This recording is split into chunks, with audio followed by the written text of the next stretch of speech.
line side. Definitely a concern, and I was in Miami when we drafted Laremy. He is a great athlete. He's a better teammate, and all those sort of behind-the-line scrimmage plays, the perimeter runs, the short, quick passing game, he was so good because he get outside the numbers so fast. So this is far from ideal, but Brandon Coleman's played 28 games in the NFL, and if there's a silver lining, it's August 10th. So players like Taylor Decker are out there, or maybe you trade for somebody like Walker Little, who's in Jacksonville, who's back up now. So you see what you have in Brandon Coleman. First-time play caller David Blau has his work cut out for him. But when you talk to opposing defensive coordinators in the league, they say, what makes Sean McVay so good? Sean McVay is one of those guys that could cover up for subpar play on the offensive line. So if I'm David Blau, one of the things I'm thinking about is I have the athleticism of Jayden Daniels. What do I have? What can we do well? And just try to work around it. I was going to say, Laremy Tunsil, top 5 tackle in football by all measures last year, by pressure rate, by time to pressure, how much time it gave Jayden Daniels to throw. It takes a special GM to draft a player like that. Thank God Mike Tannenbaum is here with us. But listen, a tackle injury is the second worst injury a franchise can have because quarterback is first and tackle increases the odds that the quarterback gets hurt.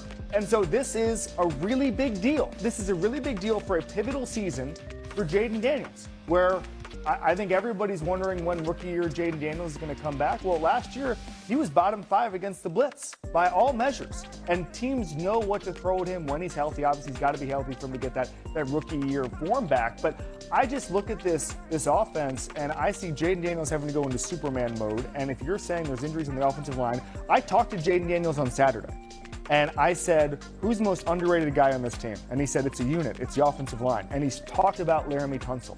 And he waxed poetic about how important Laremy Tunsil is, his place in this league, all of that stuff. And then a couple hours later, we find out he might be out for the season. This is massive. It cannot be overstated. And it's the kind of thing, frankly, I thought the Commanders were going to be sneaky good this year. In that division, where basically everybody's got a case to be maybe at least okay when you consider the Giants, this puts them closer to the Giants than it does the Eagles and the Cowboys. Okay. I would just push back, Courtney, on something that Kevin said, which is... That you were a good GM? Well, there's a few people that would agree with that. But go back to the 49ers a year ago. It seemed like every 10 minutes they were losing one key player after the other. And then you look up at the end of the year, they won 12 games, right? So all I'm saying is I don't think this is outcome determinative on August 10th. They did a lot of great things in the offseason.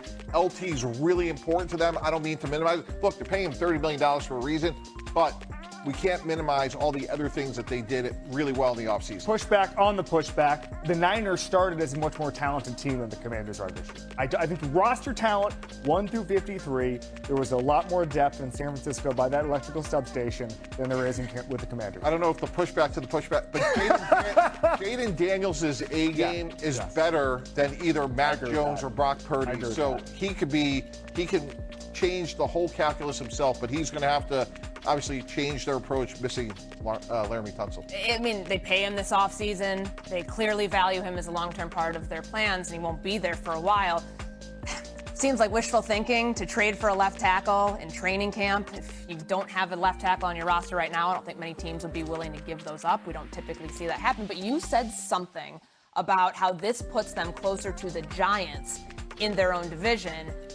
Can they survive without Laremy Tunsil and be a legitimate playoff contender to get back into that race they were 2 years ago? I have my doubts, and I was high on them going into Saturday's practice when I saw this. And by the way, if you were there, it did not seem like a season-ending injury for Laremy Tunsil. Right. I mean, that was the most important thing. He went in the facility. It didn't look like anything. You know, some of those guys, you go in the facility, it's a bathroom break, and then they come out.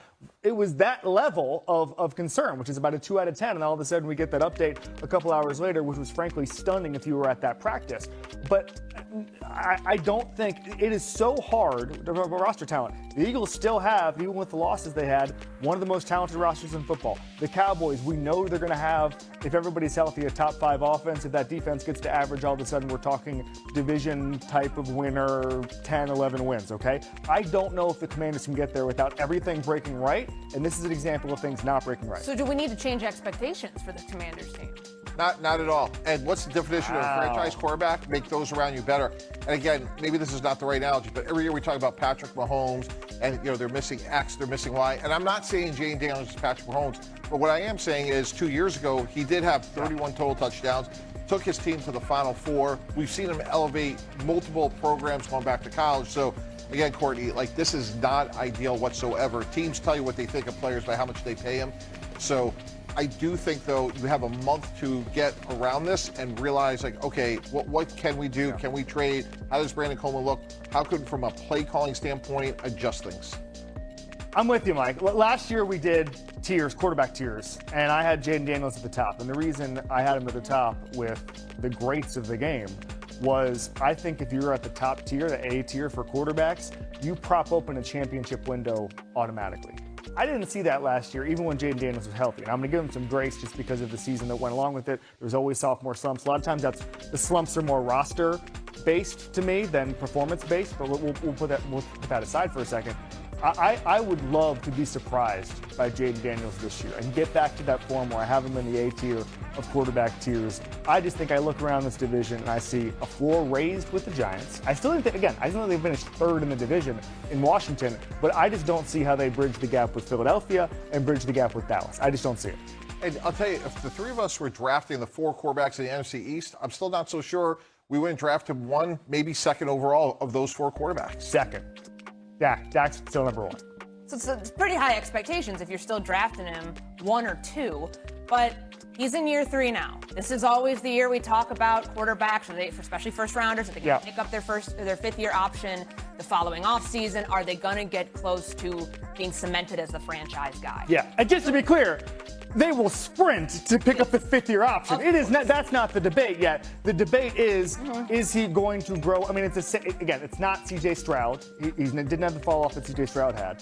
But it gets to be, is he the prince that was promised? Is he the guy who's going to get you the Super Bowl? Because last year at this time, it looked like, I talked to him at the Super Bowl right after his rookie year, and he said somebody came up to him on an airplane and said, "You changed my life." Okay?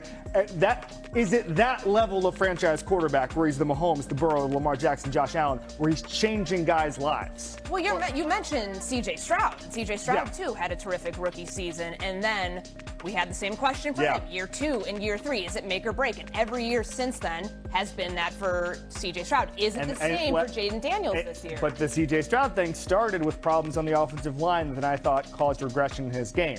That's why I think, Mike, it is a big deal. Former team. Exactly. That's why I think it's a concern. Yeah, and I don't think it's a concern because if you go back to Arizona State, LSU, how we play in the NFL, there's a lot of good tape there. And Courtney, to your question, is a make or break to be a franchise quarterback. Like, we could quibble, is he 6th overall, 12th overall? There is no way the Washington Commanders are going to find somebody better than him. As Kevin said, you sprint for the 5th year option, you pay the bill, you're happy you can. And by the way, we haven't even talked about the off the field part of Jayden Daniels. Everyone you talk to, this guy is a football junkie.